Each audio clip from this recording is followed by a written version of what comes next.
La iglesia y la cultura contemporáneas muchas veces tratan de ocultar una realidad que es evidente en las Escrituras, que Dios traerá calamidad sobre una nación y sobre un pueblo que lo abandona. El Dios de Israel es un Dios que promete tanto bendiciones como maldiciones, tanto prosperidad como calamidad. Y los juicios de Dios sobre los rebeldes son calamitosos.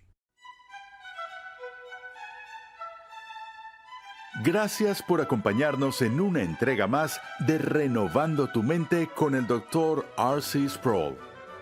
Hoy presentamos la 13ª parte de esta edificante serie de 57 programas de enseñanza bíblica profunda que hemos titulado Del polvo a la gloria.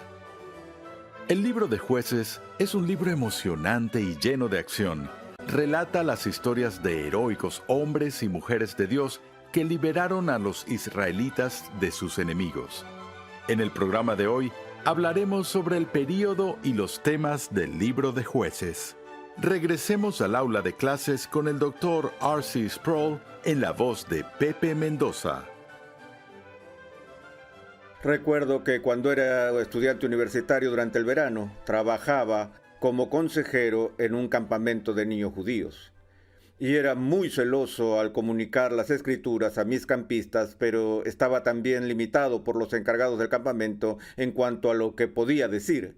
Así que adopté la costumbre antes de dormir de leer historias a mis pequeños campistas cada noche, y su libro de historia favorito era el libro de Jueces. Ellos se ponían al borde de sus camas mientras leíamos acerca de las aventuras que se registran en ese libro. Realmente es una secuencia de la historia judía emocionante, de ritmo acelerado, que fluye con rapidez. El libro de Jueces, tan corto como es, cubre más o menos un periodo de 350 años, desde la muerte de Josué hasta el final del periodo de los jueces, el cual culmina con la vida de Samuel, cuya vida, por cierto, está registrada en 1 Samuel y no en el libro de los jueces. Pero cuando pienso en la condensación de la historia judía en ese pequeño libro de cerca de 350 años, me remonto a la mitad del siglo XVII en Norteamérica. Piensen en toda la historia que ha ocurrido en Estados Unidos desde un periodo de 125 años antes de la Guerra de la Independencia hasta la época actual. Si lo miramos de esa manera, vamos a tener cierta luz de la gran extensión de tiempo que se encuentra en el libro de Jueces. El libro se llama El libro de los jueces porque describe el periodo transicional en la historia judía, desde el tiempo de deambular por el desierto hasta el momento del establecimiento de la monarquía. Y a este periodo se le llama anfictionía. Ahora, la palabra anfictionía, imagino que jamás la hemos escuchado en español, ya que tiene su origen en la antigua Grecia. Esta palabra describía en Grecia su situación, que en vez de tener un rey sobre toda la nación, tenías un grupo federado flexible de pueblos o ciudades que estaban algo conectadas por un centro religioso. Y en el periodo griego temprano, ese centro religioso fue el oráculo de Delfi, del que hemos oído hablar en la historia. Y así, ese periodo de la civilización griega se le llamó la anfictionía, y este término han usado los académicos para volver a describir ese tiempo transitorio interino en la historia judía. Y la anfictionía es simplemente una palabra que describe una forma de gobierno donde no hay un solo centro de poder, sino que el gobierno existe sobre la base de una federación flexible de tribus y líderes tribales. Así que para este periodo de más o menos 3 siglos y medio, no había rey en Israel. Y no había un solo líder, tal como había sido el caso bajo el liderazgo de Moisés y más tarde bajo el liderazgo y la dirección de Josué, sino más bien el liderazgo de la nación estaba comprometido con individuos únicos que eran, en el total sentido de la palabra, líderes carismáticos. Ahora, usamos este término carismático de forma un tanto vaga en nuestra cultura actual y proviene de la palabra griega que significa don de gracia y se refiere en la jerga contemporánea a aquellos que creen en ser ungidos por el poder y la influencia del Espíritu Santo. Pues bien, en el periodo del Antiguo Testamento vemos la carismata o los dones carismáticos que eran dados a individuos específicos para tareas específicas. Recordamos que los primeros carismáticos, por así decirlo, en el Antiguo Testamento fueron los responsables del diseño y de la construcción de los muebles para el tabernáculo, para lo cual Bezaleel y Aholiab fueron ungidos por Dios, Espíritu Santo, y capacitados por Dios para esta tarea. Sabemos que el Espíritu del Señor vino sobre Moisés y le permitió realizar las proezas que él realizó. Recordamos en Números 11, donde después de que Moisés fue reprendido por su suegro por asumir toda la responsabilidad de todos los detalles de la organización, administración, gobierno y ser el líder espiritual de la nación, su suegro Jetro le dijo: las cosas que estás haciendo no están bien, y Dios ordenó a Moisés a que reúna 70 hombres a quienes él conociera como ancianos sobre el pueblo, y Dios dijo que tomaría el espíritu que estaba en Moisés y lo pondría sobre los 70 ancianos. Y cuando Dios hizo eso, tal como está registrado en el Números 11, empezaron a profetizar, indicando que habían sido objeto de esta influencia directa e inmediata del Espíritu Santo. Además, en el Antiguo Testamento, los profetas eran ungidos por el Espíritu Santo de una forma carismática y les daban poder para ser portavoces de Dios. La unción de los reyes más adelante, cuando fueron ungidos con aceite, esta ceremonia de la unción simbolizaba la venida del Espíritu Santo sobre el rey para dotarlo para la misión particular a la que Dios le había asignado.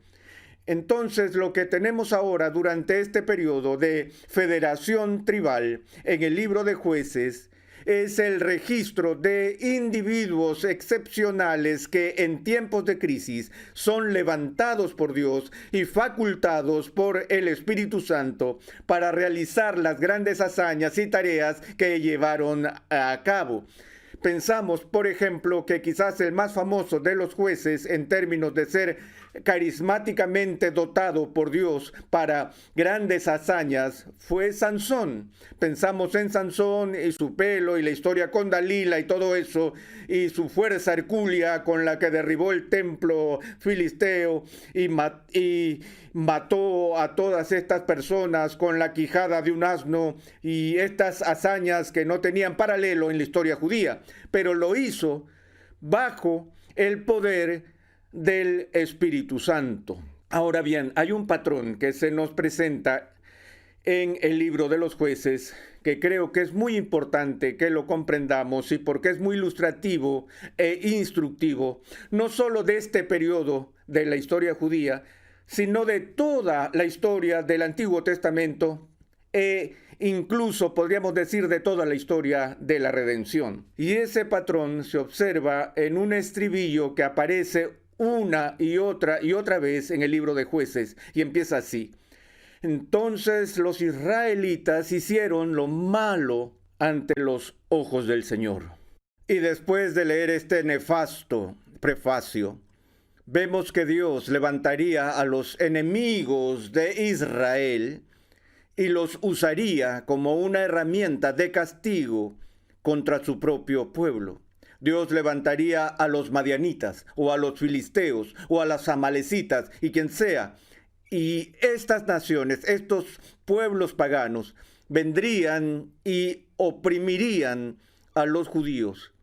Y cuando el pueblo estuviera bajo presión, clamarían a Dios por socorro y liberación, y ellos se arrepentirían de sus pecados. Y era solo después de que se arrepentían que Dios levantaba a uno de los jueces como Otoniel o Ahod, el juez zurdo que mató al rey Eglón y que tomó su espada y se la hundió en su gran barriga hasta que la gordura cubrió la empuñadura de la espada. Pensamos en las proezas de Débora y de Barak y de Gedeón, a quien veremos en un momento, y de Sansón y de Jefté y de otros, después terminando con Elí y finalmente Samuel. Pues bien, estos individuos, bajo el poder del Espíritu Santo, vencían a los enemigos del pueblo judío y traían liberación. De hecho, a veces los jueces eran llamados por el nombre Mosheam, que significa libertadores. Pienso en Moshe Dayan, quien fue el general heroico de la Guerra de los 6 Días en 1967, que tenía el nombre que a menudo era usado por estos pueblos en el Antiguo Testamento, a quienes Dios usó como libertadores o salvadores de la nación. William Hendrickson usa un poco la aliteración para describir este ciclo repetitivo en el libro de los jueces, y usa esta aliteración con 4 palabras con el sonido de la R. La primera es para recaída, la segunda es para retribución, la tercera para arrepentimiento y la cuarta es para rescate. Este es el patrón cíclico que leemos una y otra vez en el libro de los jueces. En primer lugar, el pueblo comete apostasía. Y en su apostasía, la palabra apostasía significa que se alejan de su fidelidad a Dios y empiezan a adorar a los dioses de las naciones extranjeras y a entregarse a la idolatría. Y eso es lo que quiere decir cuando dice: e Israel hizo lo malo ante los ojos del Señor. Y lo que sigue a cada recaída, según está registrado en el libro de Jueces, es la justicia retributiva de Dios, por medio de la cual viene el derramamiento del juicio y la ira de Dios contra su propio pueblo. Y bajo el peso de la justicia retributiva de Dios, el pueblo es llevado a un estado de arrepentimiento en el que lamentan su situación y esperan su rescate cuando Dios es movido a redimirlos a través de la intervención de los jueces. Veamos uno de esos ejemplos. Lo encontramos en el 2º capítulo del libro de Jueces, empezando en el verso 11. Entonces los israelitas hicieron lo malo ante los ojos del Señor y sirvieron a los Baales. Ellos abandonaron al Señor, el Dios de sus padres, que los había sacado de la tierra de Egipto, y siguieron a otros dioses de entre los dioses de los pueblos que estaban a su alrededor, y se postraron ante ellos, y provocaron la ira del Señor. Dejaron al Señor y sirvieron a Baal y a Astarot. Permítanme una pausa en este punto. Esta es una recapitulación sombría en la historia de este pueblo. ¿Recuerdas al final del libro de Josué, cuando Josué reunió al pueblo para renovar el pacto y les dijo: pero yo y mi casa serviremos al Señor? Y llamó al pueblo de Israel a renovar su promesa de obediencia al pacto que tenían con Dios. Y el pueblo se comprometió a 2 cosas, una positiva y otra negativa. Prometieron obedecer a Dios, esa es la positiva, y prometieron que no lo abandonarían. Pero no pasó mucho tiempo antes que la nación empezara a olvidar al Señor. Y esto es importante, porque si recuerdas la promesa que Dios hace una y otra vez a los patriarcas, cuando Dios promete su compromiso para con su pueblo, Él dice: nunca te dejaré y nunca te abandonaré. Eso inmediatamente nos señala a la cruz, donde Cristo grita en la agonía de su pasión: Dios mío, ¿por qué me has abandonado? Y algunos han sentido que esta es la angustia de la pasión de Jesús, en la cual se sentía simplemente tan solo, tan desolado, que tenía la sensación de haber sido abandonado, pero por supuesto Dios realmente no lo abandonó. Pero amados, Él sí lo abandonó, porque ese era el castigo por el pecado, ser abandonado por Dios.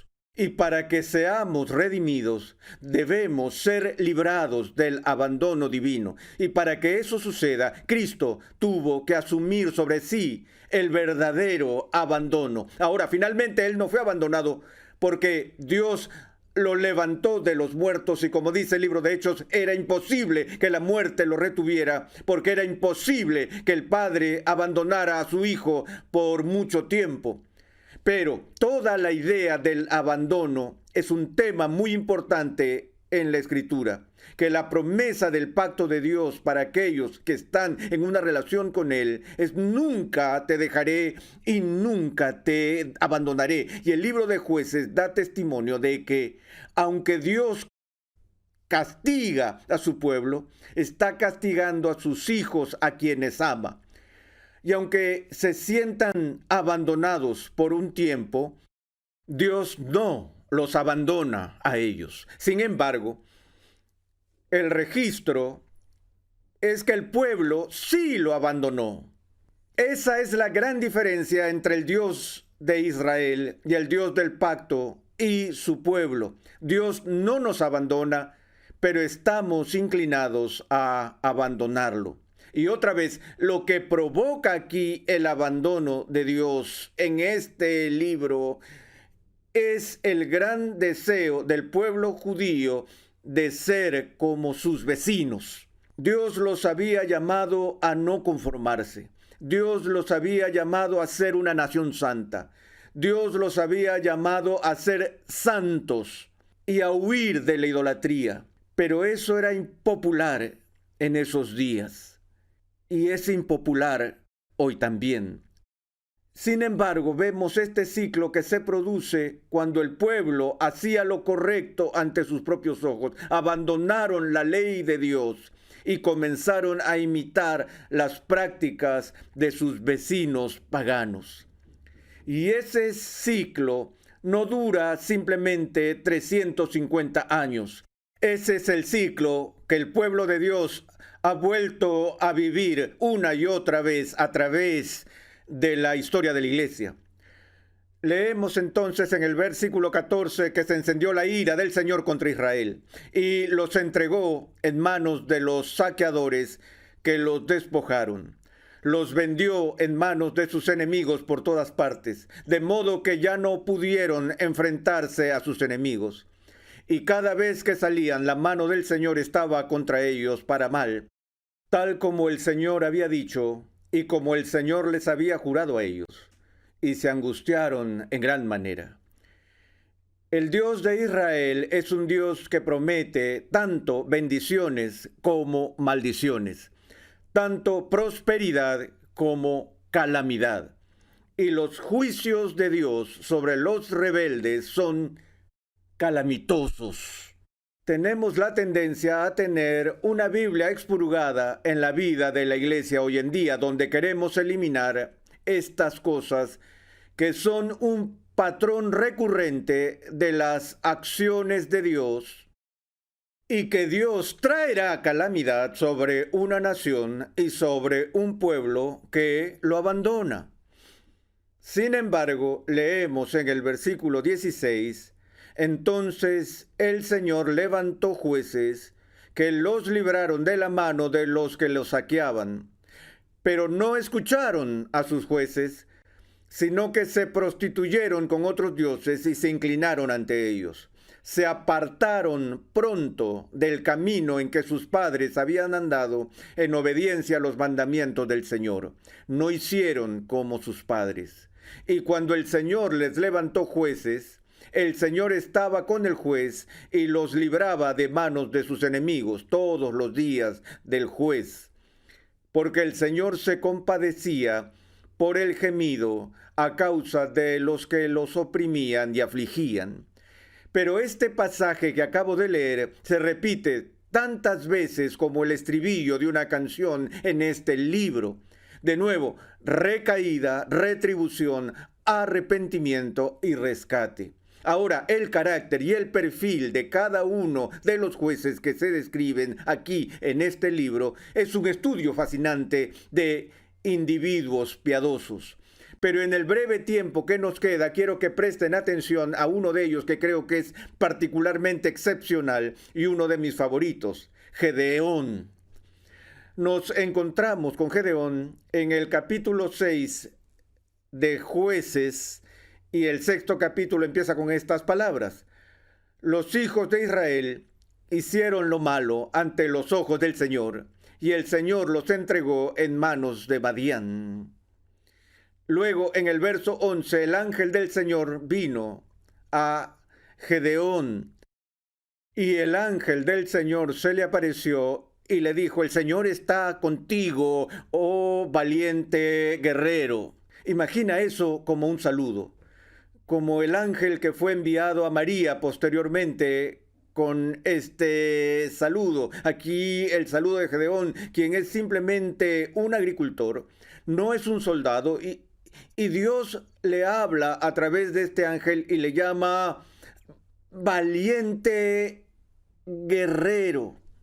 Lo distingue como un hombre de extraordinaria valentía. Ahora, creo que Gedeón estaba un poco confundido por este saludo. Sospecho que miró a su alrededor para ver a quién hablaba el ángel, y él respondió: Señor mío, si el Señor está con nosotros, ¿por qué nos ha ocurrido todo esto? ¿Cuántas veces los cristianos hacen esta pregunta? ¿Y dónde están todas sus maravillas que nuestros padres nos han contado diciendo: no nos hizo el Señor subir de Egipto, pero ahora el Señor nos ha abandonado y nos ha entregado en manos de los madianitas? Y el Señor lo miró y dijo: ve con esta fuerza y libra a Israel de la mano de los madianitas. ¿No te he enviado yo? Él dijo: Señor, ¿cómo libraré a Israel? He aquí que mi familia es la más pobre en Manasés y yo soy el menor de mis hombres. Y aún así Dios solo le dijo que fuera en su fuerza y que lo usaría a él y a su valor para librarlos. ¿Cómo lo puedo hacer? Soy el más débil de mi familia. Y es como si Dios estuviera diciendo a Gedeón: precisamente, Gedeón está tan aterrado por este encargo que no puede creer que Dios le está hablando a él. Por eso leemos la historia del vellón de lana y la confirmación milagrosa de Dios de su llamado a él. Y así Gedeón es obediente y reúne un ejército para enfrentarse a los madianitas. Y tiene 32,000 soldados a su cargo. Y Dios se acerca a él y le dice: tienes demasiados. Y él dijo: mira quién tiene miedo entre ellos y envíalos a casa. Y Gedeón dijo: cualquier persona que tenga miedo de este conflicto se puede ir a su casa. 22,000 se fueron a casa, 22,000 abandonaron, pasaron la colina, dejándolo a él con un ejército de 10,000, un núcleo de élite de soldados que se enfrentarán a toda la nación de los madianitas. Y entonces Gedeón dijo: está bien, estoy listo. Dios mira a su ejército y dijo: es demasiado, Gedeón. Porque si pongo la victoria en tus manos con este tamaño de ejército, vas a pensar que lo hiciste con tu propia fuerza. Y luego esa historia extraordinaria de cómo Gedeón reduce su ejército a solo 300 hombres. Y luego con 300 hombres Gedeón logra derrotar a todo el ejército madianita durante la batalla nocturna. Y esa historia de la redención de Dios ilustra nuevamente el punto que leemos una y otra vez en el Antiguo Testamento. La salvación es del Señor.